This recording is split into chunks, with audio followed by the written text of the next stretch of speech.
Speaking of Chris Paul's teammate, somebody who, as much as Phoenix has struggled through injuries, especially Cam Johnson, which that has really sucked, and I just hope that he's able to get back all right. It's Mikal Bridges.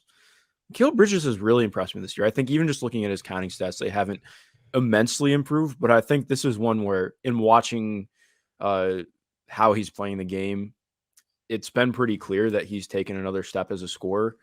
I think there are times where I still watch him like I wish that you would take even more shots because I feel like there's even more on the table for him. But he has very clearly taken a step forward in that regard. Like much in the same way as we were talking about Desmond, he's doing a lot more just attacking with his own handle in the half court, and I think that's meant a ton. Like he was somebody who everybody, anytime that you looked at Mikal Bridges, you're pointing at the first 4 years. His self-created twos are about the same every year, like right around 25%. And now over 40% of his twos are unassisted. And again, it's not as simple as that, but he's taking more unassisted threes. Like he's just doing a lot more that is like it's in the flow of the offense still, but he's actually taking more things that are going to be contested, that are going to be not just like the awesome academy shots. Like he's doing things legitimately that I don't think we saw him do as much last year. And it's been routinely this year. And especially even just looking like since Cam has been out. So like last 7 games, almost 50, 40, 90. So 49 and a half, 40, 93, 17 points, 6 boards, 4 assists. And I think to me, like, do I think he's going to shoot 50, 49 the whole year? No, but I do think what he's doing is replicable. I believe in his touch. Even with him taking less threes, I like his process a lot better than what it has been. Like he's been much more proactive on drives and just trying to take advantage of mismatches. But again, not in like an ISO hunting way, but in okay, I'm going to use my length over you. And I think it's been really good. Like I've really loved that in Phoenix's offense.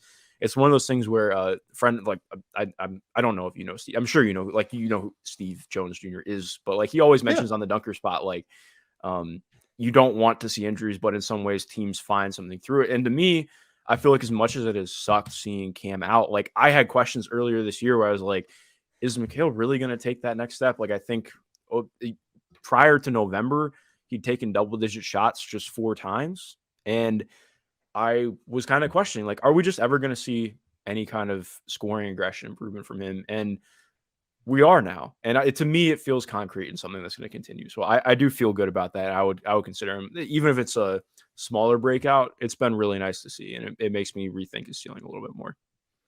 Yeah, I've always kind of really liked Mikal's ability as a ball handler, just in terms of knowing what his limits are on the court. He's someone who's always just done that really well. He knows he expands his game every year, but doesn't go beyond the limits of that expansion every year, right? Yeah. Like he doesn't really experiment on the court. He clearly experiments when he's training in the off season and getting better and improves that way. But when he plays for the Phoenix Suns, does not really go beyond his means. And it's been really interesting to watch that continued expansion where it never feels forced. Like that's the thing. Like before we were recording, we were talking about Jeremy Sohan, like playing point guard in a game recently for the Spurs, right?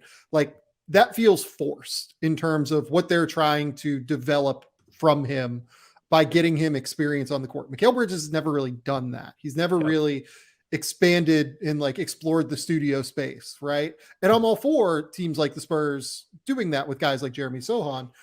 But since Mikal has been there over the course of the last 3 years, at the very least, since he's like really broken out, he's never really gotten that opportunity because they've been really good. So the thing that really stands out to me, you kind of mentioned it previously, is just he's so under control attacking closeouts now. Every single decision seems right. Every single thing that he does, he knows exactly like the weight of the guy that's coming out on him, like how far he is on his toes, if it's too strong, if it's too short. He makes the right decision on that closeout every single time, it feels like, be it just the relocation dribble into the middle, stop and fire from 18 feet, or, take 2 dribbles and like take a little jump stop. I feel like I've seen him take like a couple of random like jump stoppy floater kind of shots this year. Mhm. I'm like trying to pull up that number now to see if I'm like losing my mind. Yeah, he's taken 10 runners this year. So I have seen that. But like he never even really used to do that, right? It's just the overall quiet expansion of his game that still fits as, for my money, maybe the best role player in terms of like long-term viability in the NBA. His ability to defend, to make threes, he fits on every single roster in the league, and he unlocks so much for the Phoenix Suns just by his sheer presence. Yeah. No, exactly. I mean, you took the words right out of my mouth, man. He's been really fun. This Phoenix team is still weird. Like, just to be blunt, DeAndre Ayton has been very rough for me this year. The defense has taken such a sizable step back. Yeah. And to one hand, I get it. Like, it's a lot of weirdness with that, but there are some good things going on in Phoenix still, even with a lot of that going on. And shout out to Campaign too. Yeah. It's been fun. And Campaign And, scored 20 in 4 of his last 5. So yeah. And then also the other thing I want to point out with Mikal is, I don't know if you mentioned the passing, did you? briefly, like Yeah. I think he's been that part of that attacking closeouts thing has been that he's been really, really good as a passer off of those. Like he has been much more poised and patient once he gets into the mid range, and is doing a much better job of reading where the scramble help is coming from and then making dangerous passes. Like his career high in assists coming into the season was 2.3 per game last season. And right now he's averaging 3.5 assists per game. And a lot of those are just coming off of, I'm going to stop. I'm going to make the right read in the mid range after someone comes out too heavy on me on a closeout. And I'm just going to make the right read. And that is such a damaging skill to have for a role player that is ostensibly like a floor spacer within their offense. Yeah, no, 100%, man.